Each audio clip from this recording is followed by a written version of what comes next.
So, now that we have an idea of what accounting is and why it's so important to everyone in the business world, now it's time for us to discuss the three types of business organizations and their distinct characteristics. Company number one, the sole proprietorship.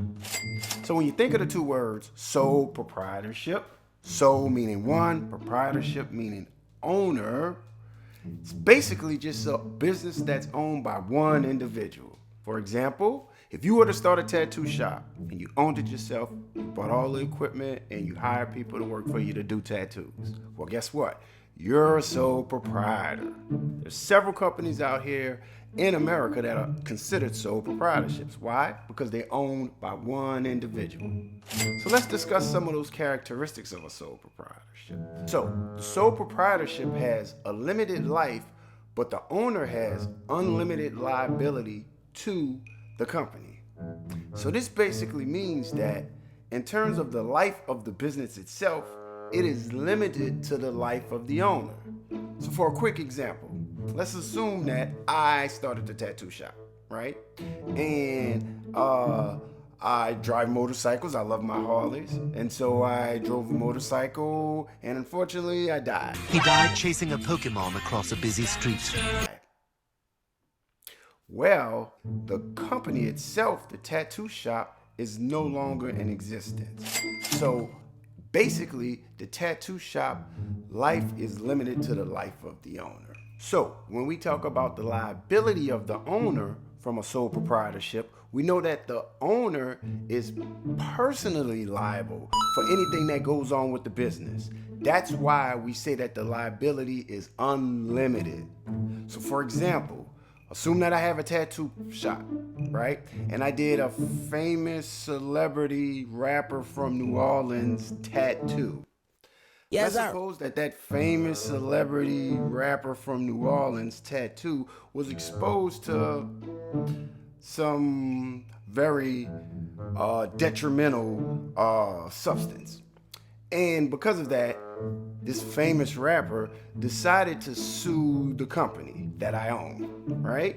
Let's assume that that particular judgment that was given was for the lump sum of $10 million. Well, let's say that my company is worth $6 million, right? Well, I am liable meaning that I owe $10 million. But since my company is only worth $6 million, that means that I am still liable for the remaining $4 million. Now, let's assume that I had some insurance. And insurance was of, let's say, $2 million. Well, guess what? I am still liable for the remaining $2 million.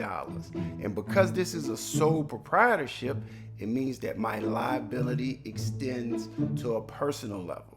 So that remaining $2 million, they're probably going to get it from all of my personal things that I own. They come and get the doggy, they come and get the car, they come and get the food, the clothes, everything. They're getting everything. Come on now, dog. Come on, man. Company number two, partnerships. So partnerships are basically similar in scope to a sole proprietorship, but the only difference is the number of owners. So that basically means the characteristics are the same, right? So if we remember correctly, the sole proprietorship also has unlimited liability from the owner's perspective, and it also has a limited life. Well, those same rules apply for the partnerships. The only difference is it's two or more people. So for example, let's go back to my famous tattoo shop that I own, right? And let's assume that I decided to go into ownership with, I don't know, I have a brother, I guess, a brother. You sit on a throne of lies. I don't really have any brothers, but let's just say I have a brother. My brother, Frank, right? So it's Frank and I, we now own the tattoo parlor together. Well, that makes the company a partnership now because two or more people are involved in owning a business. So let's assume that I get on my motorcycle and I drive off into the sunset and get hit by a bus and I die. Well, Frank's still alive as a partner, but what happens to the partnership? Well, because because the partnership has a characteristic of a limited life.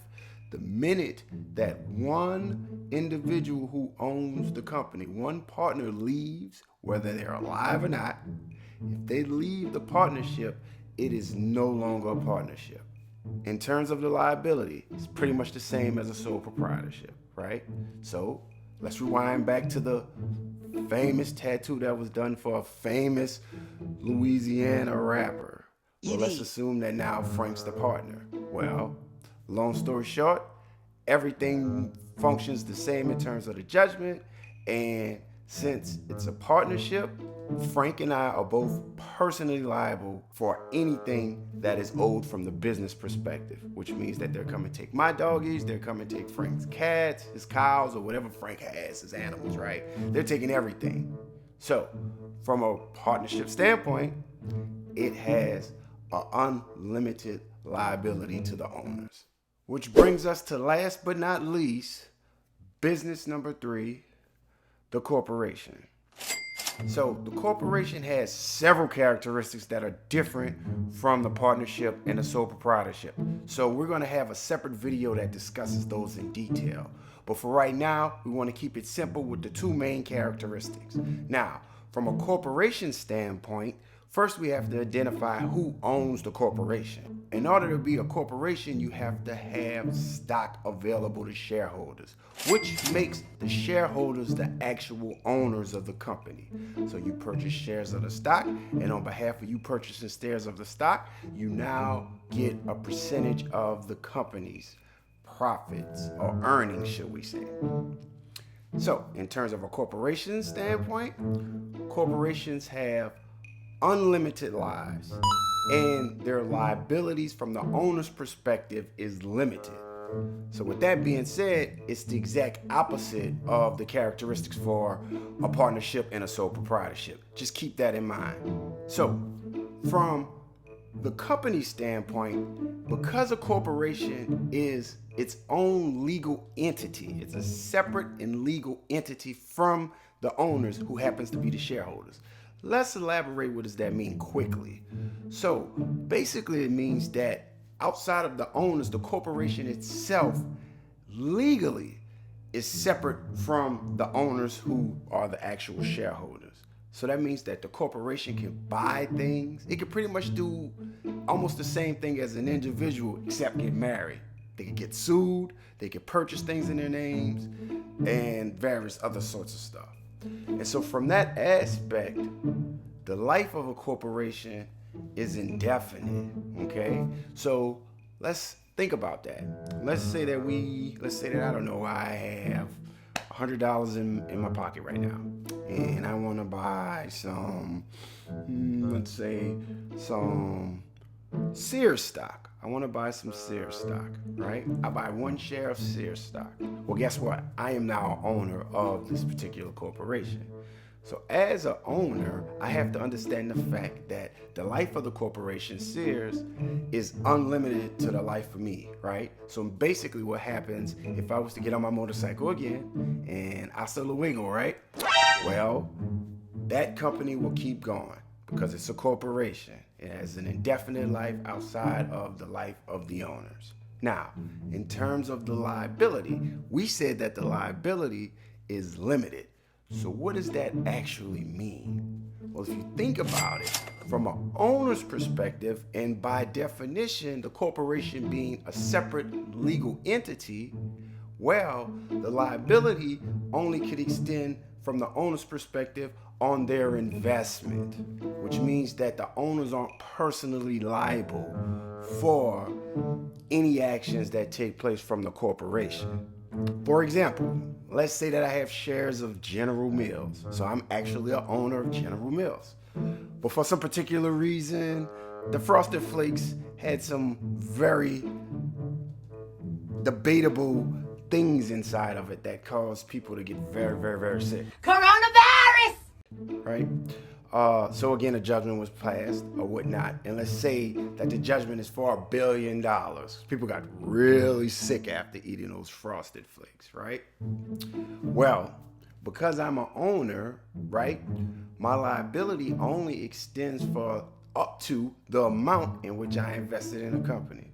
So if I invested $100,000 in a company, that's the most that I can be liable for. If I invested $2 in a company, by purchasing stock of course, that's the most I could be liable for. So to recap the three most popular organizations, we have sole proprietors, we have partnerships, and we have corporations. Both the sole proprietor and the partnerships equally have limited lives and unlimited liabilities to the owners, whereas the corporations have the exact opposite. The corporations have limited liability from the owner's perspective and unlimited lives from the company's perspective. Thanks for tuning in, and I hope you guys had the light bulb click, and if it did, don't forget to like, subscribe to the channel for more ways of chasing the bag, and I will see you guys soon.